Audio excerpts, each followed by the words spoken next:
చేసి మీరు మహబూబ్నగర్కు పోయే అవస్థ తప్పించి ఓ కలెక్టర్ను కలవాలంటే ఓ జిల్లా అధికారిని కలవాలంటే యాడ్నో 100 కిలోమీటర్ల అవతల మహబూబ్నగర్కు పోయేదేంది మీ కాడికే ఒక ఐఏఎస్ అధికారిని ఐపీఎస్ అధికారిని తీసుకొచ్చి జిల్లా అధికారులను మీ నడిగడ్డలో మీ గద్వాలలో కూర్చోబెట్టింది కేసీఆర్ కాదా? ఎన్ని మారినాయి నాకు గుర్తుంది. సరిగ్గా 4-4.5 ఏళ్ల కిందట అనుకుంటా ఒకరోజు గద్వాలలో ఆ రోజు మేమందరం వచ్చినాం మంత్రులుగా ఏదో అధికారిక కార్యక్రమానికి పోతుంటే తొవ్వలో ఒక పత్తి చేను కనబడ్డది. వ్యవసాయ మంత్రిగా ఆనాడు పెద్దలు ఎక్కడ ఏ మండలం అది దరూరు మండలం చిన్నపాడు గ్రామం. ఆ గ్రామానికి ఆ రోజు వ్యవసాయ మంత్రిగా నిరంజన్ రెడ్డి గారు నేను అందరం ఏదో ప్రోగ్రాం మీద వచ్చినాం. పోతుంటే పత్తి చేనులా చాలామంది కూలీలు కనబడ్డారు, రైతులు కనబడ్డారు. కనబడితే పలకరిద్దామని పోయి ఆడ కింద చాలా మంది లేడీస్ ఉండే పలకరిద్దామని పోయినాం. చిన్నంపాడు గ్రామం దరూరు మండలం. పోతే నాకు ఇంకా కూడా గుర్తున్నది ఆ సందర్భం. ఎందుకంటే పాలమూరు అంటేనే వలసల జిల్లా. పాలమూరు అంటేనే ప్రతి సంవత్సరం బతుకుదెరువు లేక నీళ్లు లేక కష్టపడే మనుషులున్నా నీళ్ళిచ్చే సంస్కారం ఉన్న ప్రభుత్వాలు లేక పట్టించుకునే నాయకులు లేక వలసలు పోయిన జిల్లా, వెతలుబడ్డ జిల్లా పాలమూరు. సంవత్సరానికి 14 లక్షల మంది బతుకుదెరువు కోసం వలసపోయిన జిల్లా పాలమూరు. అట్లాంటి వలసల జిల్లాలో మేము ఆడపోయి ఆ రైతు కూలీలందరి దగ్గర పోయి అమ్మ బాగున్నారా అని పలకరిస్తుంది. బాగున్నామా నాన్ని ఎక్కడ ఏ ఊరమ్మా మీది అంటే నేను అనుకున్నా అయితే అలంపూర్ తాలూకోళ్ళు అయింటారు లేకపోతే గద్వాల తాలూకోళ్ళు అయింటారు అనుకున్నా. వాళ్ళు చెప్తలేరు మాకు, ఏ ముస్మిస్ నవ్వులు నవ్వుతున్నారు చెప్తలేరు మాకు. మేము పోయి అడిగితే ఇదేమబ్బా వీళ్ళు సిగ్గుపడుతున్నారని చెప్పి ఎక్కడమ్మా మీ ఊరు అని 2-3 సార్లు అడిగితే అందులో నాకు నిజంగా ఆశ్చర్యం అనిపించింది, సంతోషం కూడా అనిపించింది. అందులో ఒక 2-3 ఆడబిడ్డలేమో అన్నా మాది కర్నూలు అన్నా ఆడికెళ్ళి వచ్చి ఇక్కడ పని చేస్తున్నామని చెప్పి, ఇంకో 2-3 ముగ్గురేమో అన్నా మాది రాయచూరు అన్నా ఇక్కడికి వచ్చి పని చేస్తున్నాం, కర్ణాటకలో పరిస్థితులు బాగలేవన్నా అని చెప్పి. మేము కార్లు ఎక్కంగానే మేము అనుకున్నాం ఎట్లా మార్పు వచ్చే చూడు, వలసల జిల్లాగా పేరుపడ్డ పాలమూరుకు రివర్సు వలసలు వచ్చే పరిస్థితి వచ్చింది కదా. ఆంధ్ర నుంచి కర్ణాటక నుంచి అక్కడి కష్టజీవులు ఇక్కడికి వచ్చి మన పొలాల్లో పనిచేసే పరిస్థితి వచ్చింది అంటే నీళ్ళు వస్తేనే కదా. కేసీఆర్ గారు ఆనాడు మీకు యాదుకుండాల రాజోలి బండ డైవర్షన్ స్కీమ్ కోసం అలంపూర్ జోగులాంబ నుంచి ఆర్డీఎస్ దాకా నడిచిండు కేసీఆర్. ఆనాడు పార్టీ పెట్టిన కొత్తలోనే ముఖ్యమంత్రి అయిన తర్వాత రాష్ట్రం వచ్చిన తర్వాత మీకోసం తుమ్మిళ్ళ కట్టినా, ఇంతకుముందు తమ్ముడు చెప్పినట్టు రాలేవాగు ప్రాజెక్టుతోని మన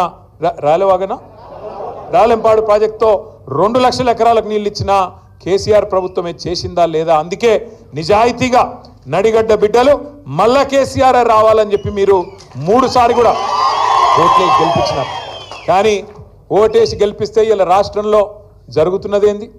ఒకనాడు మన నినాదం తెలంగాణ ఉద్యమంలో నీళ్లు నిధులు నియామకాలు, నీళ్లు నిధులు నియామకాలు. ఇలా రేవంత్ రెడ్డి ప్రభుత్వం వచ్చినాక ఏమైపోయింది? ఆ నినాదం మారిపోయింది. ఇప్పుడు ఏమిటి తెలుసా కొత్త నినాదం? బీఆర్ఎస్ మీద నిందలు, బిల్డర్లతో కాంట్రాక్టర్లతో దందాలు, రాహుల్ గాంధీకి చందాలు. నిందలు దందాలు చందాలు, నీళ్లు నిధులు నియామకాలు లేదు, నిందలు దందాలు చందాలు. తెల్లారి లేస్తే ఎవరిని దోసుకోవాలా, ఎవరిని ఎట్లా బెదిరించాలా, ఎవరిని తోలు వలిచి పైసలు వసూలు చేయాలా, ఎట్లా ఢిల్లీకి డబ్బులు పంపాలా. రేవంత్ రెడ్డి గారు మాటల మనిషి అని మనకు ముందే తెలుసు, మాటలు బాగా చెప్తాడు. ఎలక్షన్ల ముందు చాలా చెప్పిండు మాటలు, మీకు యాదుకుండాల. మాటల మనిషి అనుకున్నాం ఆనాడు, కానీ మూటల మనిషి అని ఇప్పుడు తెలుస్తూ ఉన్నది. అప్పుడు చంద్రబాబు నాయుడు మూటలు మోసిండు, యాదుకుండాల మీకు. ఓ నల్ల బ్యాగులు దొరికిండు కదా, యాదుకుందా? ఇప్పుడు ఏమో ఢిల్లీకి మూటలు మోస్తున్నాడు. తేడా ఏమీ లేదు, మాటల మనిషి మూటల మనిషి అయిపోయినాడు. మీరు యాద్ చేసుకోండి. నిజంగా కూడా ఎన్ని అబద్ధాలు, ఎన్ని మాటలు. ఉరకండి, తొందరగా పోండి, పరిగెత్తుకుంటూ పోండి, బ్యాంకు ఉరికి తెచ్చుకోండి.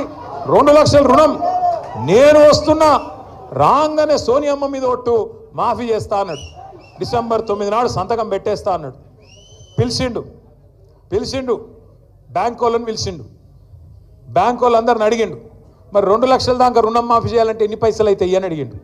ఎన్ని పైసలు అవుతాయి అంటే వాళ్ళు అన్నారు చాలా పైసలు అవుతాయి సార్ అని వాళ్ళు చెప్పారు. చాలా అంటే ఎంత అన్నాడు.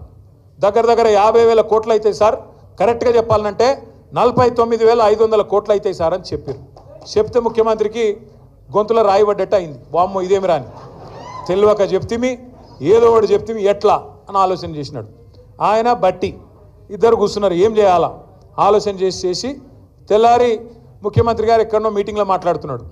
49,500 కోట్లని ముందు రోజే బ్యాంకులు చెప్పి పోతే తెల్లారి ముఖ్యమంత్రి గారు ఒక సభలో మాట్లాడతాడు.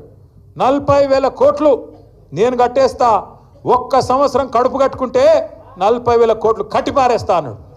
9,000 కోట్లు మింగేసిండు రాత్రికి రాత్రి. 4 రోజులు అయింది క్యాబినెట్ మీటింగ్ పెట్టే. క్యాబినెట్కు రుణమాఫీ అని ఫైల్ తీసుకుపోయి ముఖ్యమంత్రి గారేమో 40,000 కోట్లు అని చెప్పే. 4 రోజుల తర్వాత క్యాబినెట్కు ఫైల్ పోతే రుణమాఫీ 31,000 కోట్లతోని రుణమాఫీ అని మళ్ళీ సపట్లు కొట్టే. మళ్ళీ 9,000 కోట్లు మింగిండు. తర్వాత మళ్ళీ చూస్తే అసెంబ్లీ పెట్టిండు, మేమందరం పోతిమి రుణమాఫీ ఏమో అని బడ్జెట్ పెట్టిండు. బడ్జెట్ కాడికి వచ్చే వరకు 26,000 కోట్లతోని రుణమాఫీ, మళ్ళీ 5,000 కోట్లు మింగిండు. మేం పరిశాన్యమా ఏడవైరాని. మళ్ళీ చూస్తే 4 రోజులకు సావు కబురు సల్లగా బట్టి గారు చెప్పే. ఎప్పుడు మళ్ళీ బ్యాంకులతో మీటింగ్ పెట్టిండు. అందులో తెలుగులో మాట్లాడితే మనకు తెలుస్తుందని చెప్పి వాళ్ళతో ఇంగ్లీష్లో మాట్లాడుతున్నాడు. ఇక మన దానిలో కూడా అంతో ఇంతో ఇంగ్లీష్ వచ్చిన వాళ్ళు ఉన్నారు కదా, ఈ ప్రవీణ్ అన్న లెక్క నా లెక్క. మేము చదువుకున్నాం కొద్దిగా, బట్టి అంత తెలివి లేకపోవచ్చు కానీ మాకు కూడా కోస్తో కూస్తో ఉన్నది కదా. వాళ్ళకి చెప్తున్నాడు ఇంగ్లీష్లో. ఎవరు బట్టి, ఇగో మేము పైసలు వేసినాం కానీ మీరు ఇంకా 11-12 కోట్లు కూడా ఇవ్వలేదు కదా రుణమాఫీకి అని తిడుతున్నాడు వాళ్ళని ఇంగ్లీష్లో. అంటే ఎక్కడ కథ ప్రారంభమైంది? 49,500 కోట్ల కాడ ఇచ్చింది ఎంత? 11-12 కోట్లు.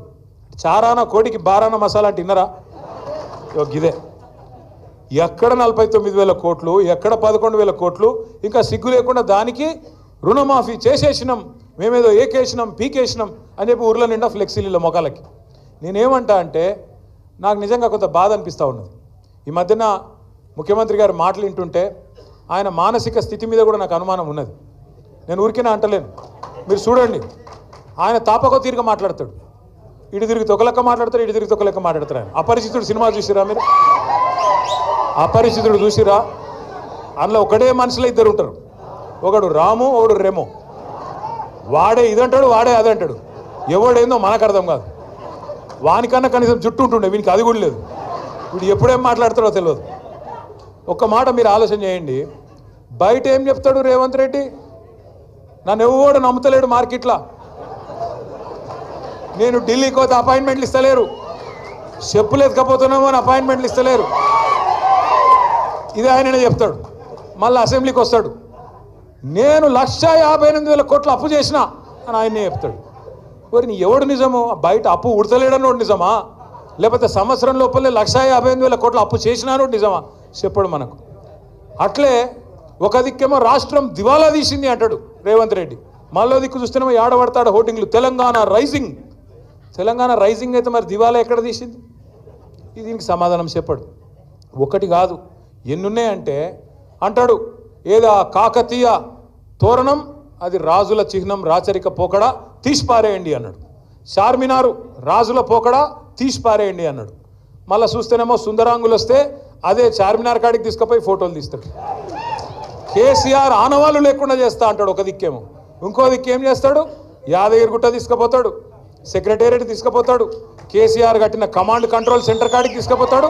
మళ్ళీ అదే దిక్కు, ఎందుకంటే అప్పుడు నిజాం కట్టిన చార్మినారు, తర్వాత మళ్ళీ కేసీఆర్ కట్టిన secretariat, command control centre, T hub, Yadagirigutta, Buddhavanam. మళ్ళీ కాంగ్రెస్ వాళ్ళు కట్టి పీకి పందిరేసిన ఏమైనా ఉన్నాయా అంటే మేమేమే బెబ్బెబ్బే ఏం చూపెట్టాలి మరి?